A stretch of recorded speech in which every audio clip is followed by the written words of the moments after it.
I'm Mina Salman, and for my CPT, I'm exploring this question. As I get ready to graduate, how can the ideas of dignity, solidarity, and justice from Rerum Novarum help me face future opportunities and challenges? To get started, Rerum Novarum is a Catholic document written in 1891, but it still feels relevant today. The values in it, such as respect for people, standing with others, and fighting for fairness, apply today just as much as they did back then, especially now when everything's about success and competition. This reminded me that there's more to life than getting ahead. So let's break down the core of Rerum Novarum. This document came out during a time where workers were being treated really badly, with long hours, low wages, and basically no rights. The Pope at the time, Leo XIII, wrote Rerum Novarum to call out the unfairness of the system, and even though this was back in 1891, a lot of what he said still feels relevant now. He focuses on three main values: dignity, solidarity, and justice. Let's start with dignity. This is about recognizing that every person matters, not because of how much money they make or what they do for a living, but just because they're human. One of the most powerful lines in the document is, "To misuse men as though they were things in the pursuit of gain, or to value them solely for their physical powers, that is truly shameful and inhuman." That really stood out to me. It made me think about how easy it is to judge people based on their job or what they contribute, but this reminds us that people are never just tools for someone else's benefit. Dignity means seeing value in people even when they can't offer you anything in return. And honestly, that goes beyond the workplace. It applies in schools, friendships, and even how we treat strangers. We can connect this to what we learned about Kant's ethics. He believed that moral actions come from duty and respect for others, not just outcomes. His exact words were, "Act only according to that maxim through which you can at the same time will that it become a universal law." It's a way of saying, don't do anything you wouldn't be okay with everyone doing. And more importantly, always treat people with respect, not just as a means to your own ends. We can also look at it this way. In class, we learned about John Weldon's teletransportation paradox. To explain it briefly, there are two machines. A person puts themselves in one, while the other replicates them atom by atom, which then afterwards the original gets destroyed. The body, memories, and even the personality of the duplicate are identical. But is it truly you? Here we have to consider what makes a person valuable and who they are. Is a person interchangeable if they can be precisely recreated? The answer is no. According to Rerum Novarum, human dignity isn't determined by one's role, memory, or even contributions. It highlights that each person has an original and unique worth. This helps us realize that treating people as disposable pieces, even if they appear to be the same, contradicts the premise that each person is unique and deserves respect, solely on the basis of their identity. Then there's solidarity. This one challenged me the most. It's the idea that we're not supposed to go through life thinking about only ourselves. Instead, we're supposed to look out for others, especially those who are struggling. That's hard in a culture where we're told to focus on our own goals and success. But Rerum Novarum says that real strength comes from standing together, not from climbing alone. Rerum Novarum led me to wonder what it actually is to develop solidarity with others. In class, we studied virtue ethics, where Aristotle instructed us that a good life is the outcome of the development of good character through habitual and intentional actions. That is, solidarity isn't just something you do when you feel like it. It's a habit, an aspect of your character. And Rerum Novarum summons us to make that part of our moral self. Preference of community to competition and compassion to callousness. We also explored it in natural law theory, specifically Aquinas' argument that morality is built into the structure of the world and open to reason. In this view, solidarity isn't just a helpful value, it's a moral obligation. Because humans and social beings are by nature social, avoiding to support others defies the moral standards that determine how society should function. Lastly, the third value is justice, which isn't about laws or legal systems. It's about fairness in real life. Rerum Novarum says that justice includes things like fair wages, safe working conditions, and the right to rest. It also points out that both employers and workers have responsibilities and not just rights. That really shaped the way I think about systems and power. Justice isn't just about helping the poor, it's about making sure systems don't keep people poor in the first place. It also reminded me of what we learned from Aquinas and natural law. He believed that morality is built into the structure of reality and that humans can understand it through reason. He wrote, "The law of nature is nothing else than the rational creature's participation in the eternal law." That idea shows up in Rerum Novarum too. It calls on both individuals and institutions to not just act legally, but ethically in a way that protects the common good. Additionally, it got me to reflect on the type of person I want to be when no one is looking. In Plato's Rings of Gyges, a guy discovers a ring that turns him invisible, allowing him to act whenever he pleases without facing any consequences. The question is, if no one can see, would you still decide to act morally?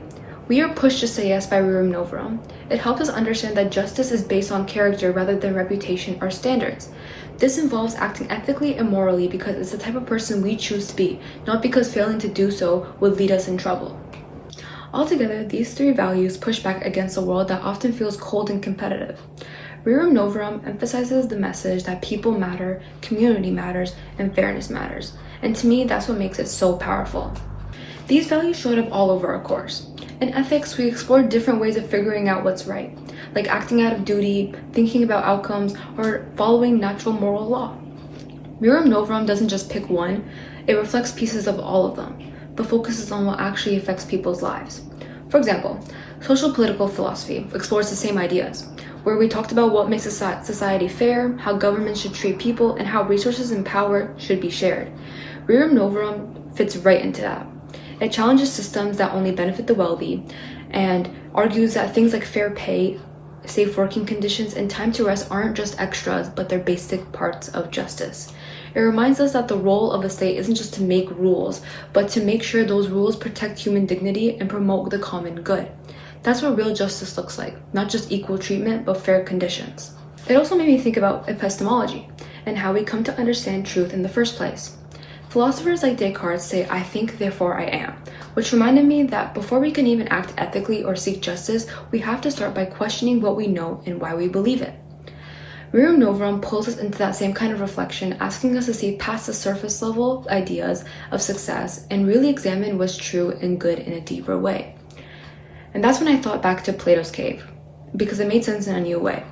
In Plato's allegory, people are stuck watching shadows on the wall, thinking that that's all there is. That's the kind of way that our society works. We chase grades, money, and followers, but Rerum Novarum pulls us out of that and tells us to look deeper. That success isn't just about climbing a ladder, but it's about how we treat people along the way. It reminded me that real freedom and awareness comes from recognizing what matters most: people, fairness, and responsibility. It connected all the pieces of the course into something I could actually live by. Working on the CPT and studying this document deepened my understanding of the same branches of philosophy I explored in my identity self-portrait assignment. When I first wrote that piece, I described metaphysics using the domino effect to show how one event can affect everything else. After studying Rerum Novarum, I saw this on a bigger scale.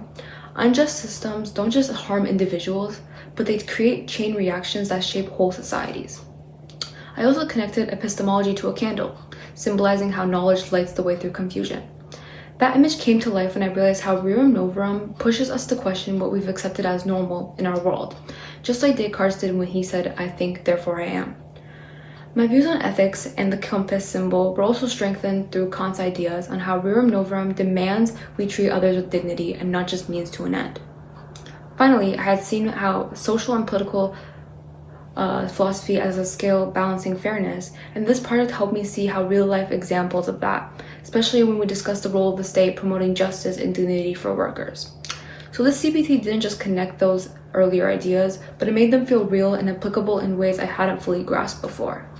This topic really made me think about the kind of person I want to be, not just what job I want or where I want to live, but what kind of impact I want to have. I'm thinking of going into a career where I can help people, like healthcare. And this made me realize that helping isn't just about fixing things. It's about listening, respecting, and showing up for people when they need you to. It also made me think and look at smaller things like, when was the last time I helped someone without being asked? Or just spoke up when I saw something unfair? These things aren't huge acts of justice, but they're real and they matter. So I'll ask you, when was the last time you did something just because it was the right thing to do, not because it was easy or expected? And if we say that we care about justice, how does that actually show up in how we live? And that's what this project has been helping me see. That philosophy isn't just about ideas, but it's about choices. In the end, Rerum Novarum isn't just a historical document. It's a reminder that we're responsible for each other. Whether that's in our careers, in our friendships, or in our communities, how we treat each other says everything about who we are. What I took away from this is that living with dignity, practicing solidarity, and striving for justice aren't just things you do once. They're things you do and you commit to doing again and again through small actions that add up to a meaningful and fulfilling life. Looking back on everything I've learned this semester, one big takeaway is that philosophy isn't just about theories or debates. It's about how we choose to live. And Rerum Novarum made that real to me. It showed me that what we do with our time, our voices, and our opportunities can either make the world fairer or keep things the way they are. As we move on from high school, I know that it will be scary, and I know there will be times where we'll be challenged, where it might be easier to stay quiet and look the other way. But what we can take from this is that doing what's right isn't always going to be easy, but it's going to be worth it if we want to be a part of something bigger than ourselves. It will always start with small choices made consistently. So when I think about who I want to be in the future, I don't just think about grades or jobs. I think about character. And for me, that's what this whole project has been about. Thank you for listening.